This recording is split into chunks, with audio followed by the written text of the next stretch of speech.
जय गुरुदेवाय नमः। जय श्री कृष्ण। आज हम आपको श्रीमद् भागवत रहस्य विस्तार रूप से सुनाएंगे।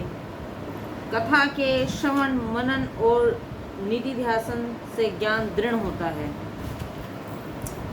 जिस प्रकार लापरवाही से श्रवण करना व्यर्थ है, उसी प्रकार बिना दृढ़ता के ज्ञान भी व्यर्थ है।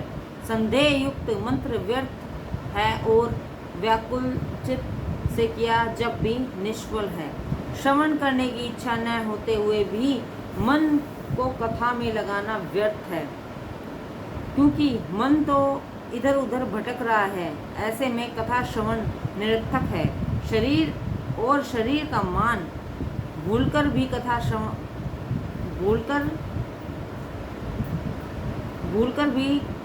श्रवण सार्थक है। तन्मयता से मन लगाकर कथा सुनो। सोचो कि मैं ईश्वर में लीन होना चाहता हूँ। कथा सुनकर जीवन में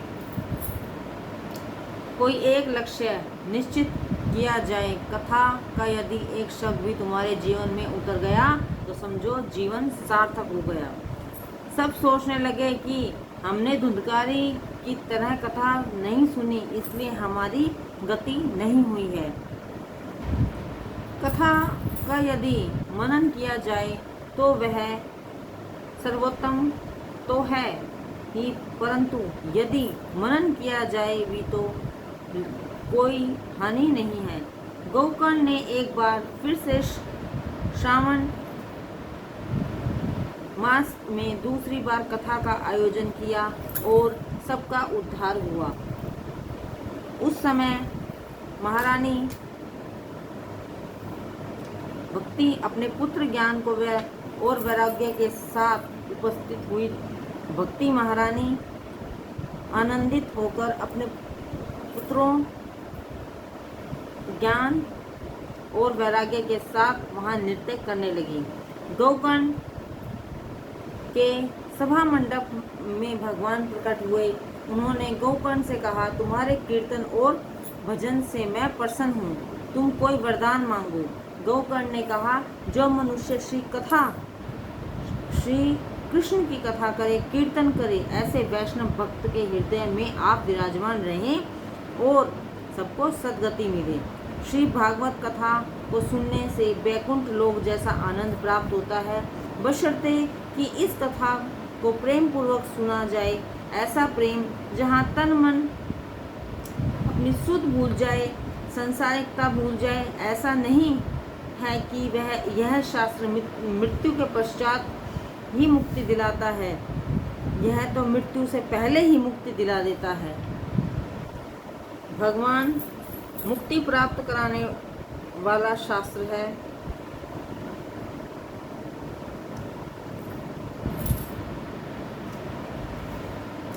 वेदांतों के दिव्य सिद्धांत व्यास जी ने इस शास्त्र में महात्म्य पूर्ण रूप बताया है। इसमें 6वां अध्याय विधि विधान बताता है। सत्कर्म यदि विधि पूर्वक किया जाए तभी वह दिव्य बनता है। सत्कर्म तो काल के नियम से भी अधिक अबाधित है। सत्यनारायण कथा में भी यही बताया गया है कि सत्कर्म करने में देर नहीं करनी चाहिए। एक बार धर्मराज के पास आकर किसी याचक ने दान मांगा। यमराज ने उसे अगले दिन आने के लिए कहा। भीम ने इस वार्तालाप को सुनकर विजय दुदुम्बी बजानी आरंभ कर दी। सबने सोचा कहीं भीम पागल तो नहीं हो गया है जो विजय दुदुम्बी बजा रहा है, क्योंकि विजय दुदुम्बी विजय के पश्चात ही बजाई जाती है।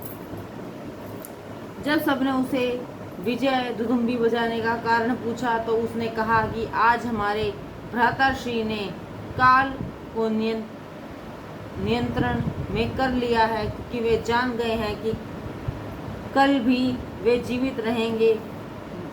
भ्राताश्री के काल विजय के उपलक्ष्य में ही मैंने ये विजय दुदुम्बी बजा रहा हूँ। यह सुनकर धर्मराज युधिष्ठिर को अपनी भूल का एहसास हुआ और उन्होंने उस याचक को वापस बुलाकर यथा योग्य दान दिया। कहा गया, न जानकी नाथे सवारे शु शवानु छेक, अर्थात जानकी नाथ भगवान श्री राम जी भी नहीं जान सके थे कि काल प्रातः क्या होने वाला है। जी मात्र रोगी है। ईश्वर से वियोग जीव का सबसे बड़ा दुखदायी रोग है। इस रोग का निवारण करना है तो भगवान का आश्रय लो। रोग के उपचार के लिए हमें कुछ नियम मानने होते हैं, वैसे ही कुछ नियम इस कथा के लिए ज़रूरी हैं। शुभ मुहूर्त में ही कथा आरंभ करनी चाहिए। कथा के समय के भी कुछ लक्षण कहे गए हैं। पहला लक्षण विरभक्त भाव का है। श्री सुखदेव जी इस संसार से अछूते नहीं थे, फिर भी वे निर्विकार थे। हम देखते हैं, सुनते हैं, परंतु हमारे कान आँख विकार रहित नहीं है। श्री सुखदेव जी की दृष्टि ब्रह्म समान थी। वे प्रत्येक स्त्री पुरुष को भगवत भाव से देखते थे। सूत जी कहते हैं, वैराग्य का अर्थ क्या है? उपभोग के लिए सर्व साधन सुलभ होने पर भी जब उनके प्रति आकर्षित न हो, वही वैराग्य अर्थात विरक्त भाव है। अपनी दृष्टि को बदलो। संसार का काम दृष्टि से मत देखो। जब तक दृष्टि दोष समाप्त नहीं होगा, तब तक देव दृष्टि नहीं होगी। उपदेश देने वाला धीर गंभीर दुष्टांत कुशल और ब्राह्मण होना चाहिए। वक्ता को नृत्य ही चाहिए, क्योंकि द्रव्य का मोह तो एक बार छूट सकता है, परंतु यश और कीर्ति का समाप्त होना असंभव है। यदि उसे कीर्ति का मोह हो गया तो ऐसी भागवत कथा करना ही व्यर्थ है। वक्ता और श्रोता दोनों को चाहिए कि वे कथा में निर्लिप्त भाव से बैठे। मन वचन कर्म और प्रत्येक इंद्रिय से ब्रह्मचर्य व्रत का पालन करें। कथा सुनने के लिए बैठे तो केवल कथा का ही विचार करें। संसार और व्यवहार को कुछ समय के लिए भूल जाएं। ब्रह्मचर्य व्रत का पालन करने से अर्धवेद हो सकते हैं। मन को स्थिर रखने के लिए वे क्रोध का त्याग करें। विधि पूर्वक कथा करने और श्रवण करने से फल अवश्य प्राप्त होता है। भागवत कथा का प्रेम से श्रवण करने वाला वैकुंठ में जाता है।